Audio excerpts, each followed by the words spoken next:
नमस्कार। नेपाल टेलिभिजन हेरेर बसिरहनुभएका सम्पूर्ण आदरणीय दर्शक महानुभावहरूमा काठमाडौँ महानगरपालिकाको दैनिक टेलिभिजन कार्यक्रममा हाम्रो काठमाडौँको आजको श्रृङ्खलामा यहाँहरूलाई स्वागत छ।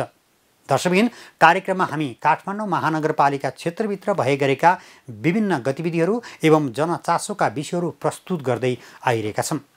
आजको कार्यक्रममा भने आज काठमाडौँ उपत्यकामा भए गरेका गतिविधिबाट कार्यक्रम सुरुवात गर्नेछौँ। नेपाल हस्तकला महासंघमा नयाँ नेतृत्व चयन भएको छ। महासंघको 41औं वार्षिक साधारण सभाले निर्वाचन मार्फत निवर्तमान वरिष्ठ उपाध्यक्ष प्रचण्ड साक्य अध्यक्ष रहने गरी नयाँ पदाधिकारी चयन गरेको हो। महासंघको वरिष्ठ उपाध्यक्षमा सनम साक्य, उपाध्यक्ष उद्योगतर्फ दिव्य तारा तुलाधर, उपाध्यक्ष वाणिज्यतर्फ दिल्ली रत्न तुलाधर र उपाध्यक्ष व्यक्तिगत तर्फ नवीन साक्य निर्वाचित हुनुभएको छ। गत चैत 4 र 5 गते सञ्चालित वार्षिक साधारण सभाको उद्घाटन सत्रलाई सम्बोधन गर्नुहुँदै ऊर्जा, जलस्रोत तथा सिंचाई मन्त्री पम्फा भुसालले हस्तकला क्षेत्रको विकास, विस्तार र निर्यात प्रवर्धनका लागि पहल गर्ने प्रतिबद्धता व्यक्त गर्नुभयो। महासंघले अघि सारेका माग सम्बोधनका लागि आफ्नो क्षेत्रबाट पहल गर्ने साथै अन्य निकायमा समेत सहजीकरण गर्ने उहाँको भनाइ थियो। कोभिडको विश्वव्यापी महासङ्कटले पनि हामी 2 वर्षदेखि एकदम ठुलो क्षति बेहोर गरेका छौँ। राष्ट्रले ठुलो आफ्नो स्रोत साधन जनताको जीवन रक्षाका निम्ति खर्चेको छ। हामी 2 चरणका खोप र बुस्ट समेत गरेर खोप, त्यसपछि आफ्नो स्रोत साधनले सक्दो गरेर आर्थिक राहत आदिमा खर्चेको छ। हामीलाई थाहा छ हामी कत्रो इकोनोमी बनाउँछौँ, हाम्रो अर्थतन्त्रको साइज, खर्च र विकास बजेट हामीले कोही लुकेको छिपेको कुरा होइन। अब हामी सबैले आफ्नो क्षेत्रबाट मेहनत परिश्रम गरेर यो देशको अर्थतन्त्रलाई माथि अघि बढाउने हो। सरकार सबैको अभिभावक हो, कसैको प्रतिपक्ष होइन। सबै व्यवसायीको, सबै नागरिकको, सबै पेसागत सङ्गठनको अभिभावक हो। आफ्नो ठाउँबाट संरक्षणका निम्ति, विकासका निम्ति सधैँ सरकार साथमा छ। यो नेपाल हस्तकला महासङ्घको पनि साथमा सरकार छ, मैले विश्वास दिलाउँछु। मन्त्री भुसालले स्वदेशमै उपलब्ध वस्तु आयात नगर्न समेत व्यवसायीलाई आग्रह गर्नुभएको छ। उत्पादनमा आत्मनिर्भर वस्तु आयात गर्दा व्यवसायीलाई फाइदा भए पनि राष्ट्रलाई घाटा हुने भन्दै नाफा मात्र हेर्न नहुने उहाँको भनाइ थियो। मेरो आग्रह छ, नेपालमा हुने चिज चाहिँ बाहिरबाट नल्याइदिनुहोस्। नाफा हुन्छ भनेर राष्ट्रलाई घाटा हुने व्यवसाय पनि हामी कसैले नगरौँ।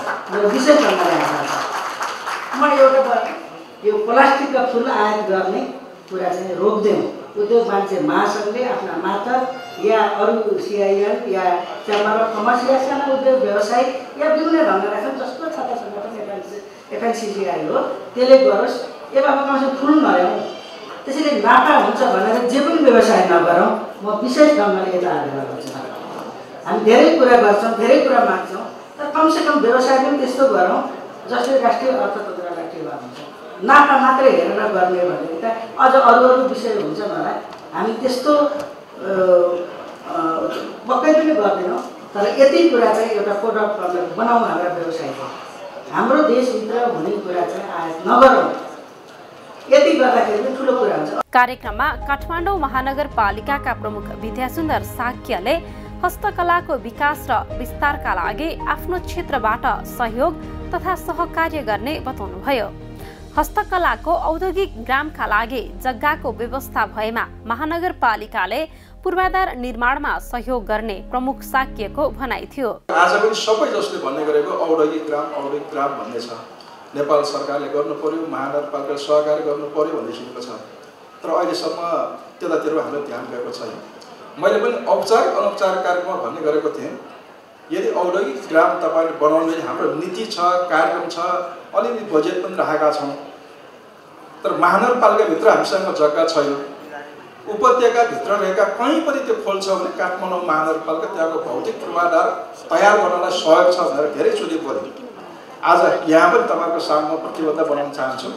उपत्यकाभित्र जस्तै हामीले नहर साझेदार गरेर काठमाडौँ महानगरपालिकाले विभिन्न नहरसँग त्यहाँको सम्पदा संरक्षण त्यहाँको हरियाली प्रबन्धनमा सहकारी गरिरहेका जस्तै हाम्रो सिपलाई प्रबन्धन गर्ने र रोजगारी सृजना गर्ने औद्योगिक ग्राम तयार गर्नको लागि जग्गाको व्यवस्थापन तपाईँ गर्नुहुन्छ भने त्यहाँको भौतिक पूर्वाधार बनाउनको लागि पहिलादेखि नै हामीले निजी कार्यक्रम र बजेट छ।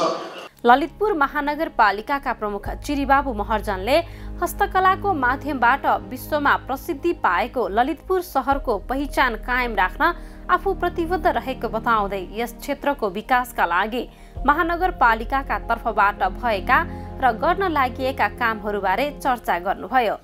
कोभिड आयो, हस्तकला उद्यमीहरूको प्रोडक्सनले चाहिँ मार्केट पाएन, मार्केट नपाएपछि के गर्ने, उहाँको सेमी फिनिस गुड्स फिनिसमा आउन सकेन र मेटेरियलले मार्केट पाउनु त अझ चान्सै भएन। तसर्थ हस्तकला नगरीका हस्तकला कर्मीहरू पलायन होला भन्ने हामीलाई एकदमै पीड छ। तर अब हामी के गर्ने त, बस यो चाहिँ एउटा ठुलो च्यालेन्जिङ क्वेसन छ।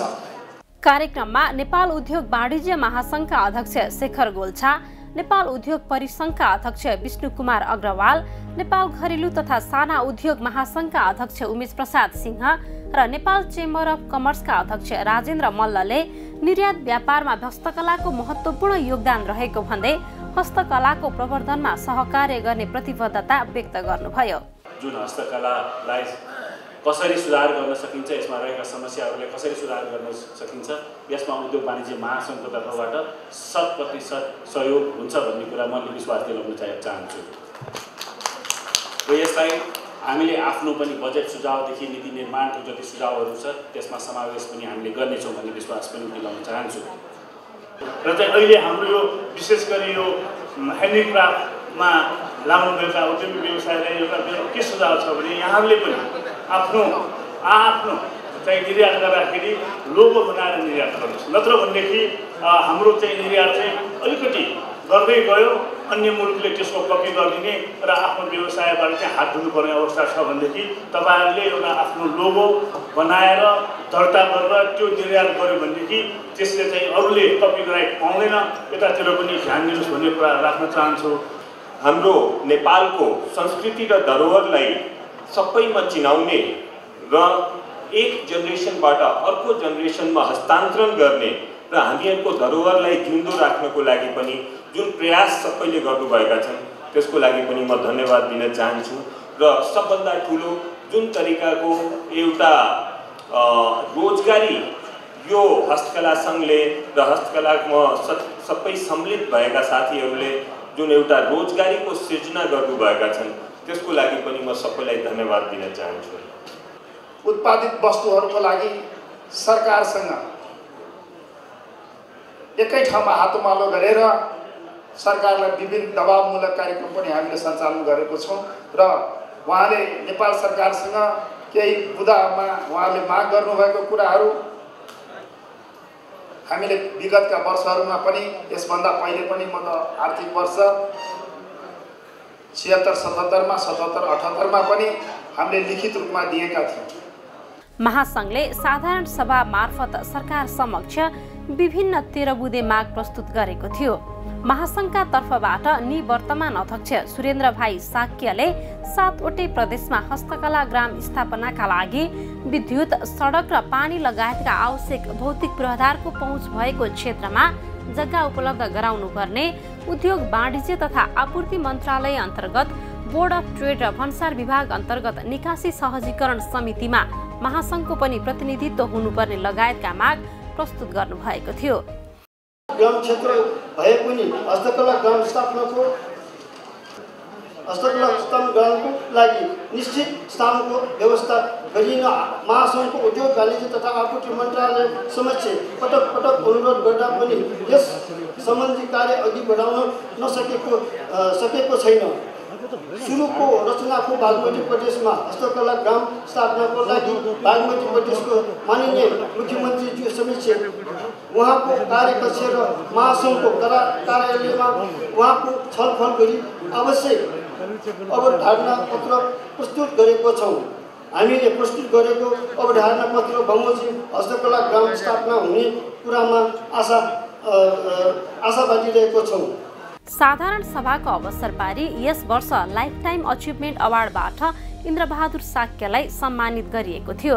यस्तै हस्तकलाका उत्कृष्ट निर्यातकर्ता उद्यमी महासङ्घका उत्कृष्ट कर्मचारीलाई समेत सम्मानित गरिएको थियो। यसैगरी महासङ्घको स्वर्ण लोगो समेत सार्वजनिकीकरण गरिएको थियो।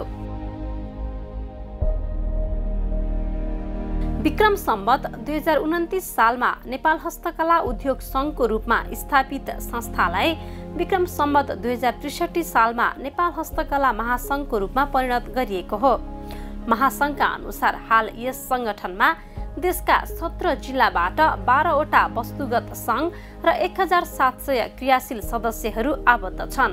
हस्तकलाको संरक्षण, सम्वर्धन तथा प्रवर्धनका लागि गठित यस संस्थासँगको सहकार्यमा काठमाडौँ महानगरपालिका कार्यालयले हस्तकला प्रशिक्षण सम्बन्धी विभिन्न कार्यक्रम सञ्चालन गर्दै आएको छ।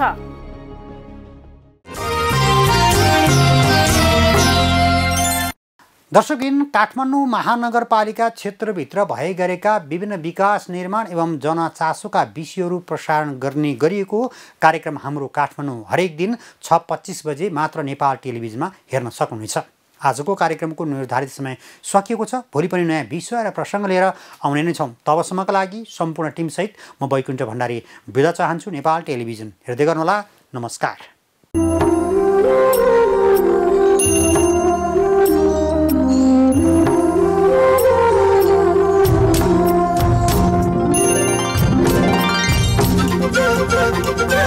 Thank you.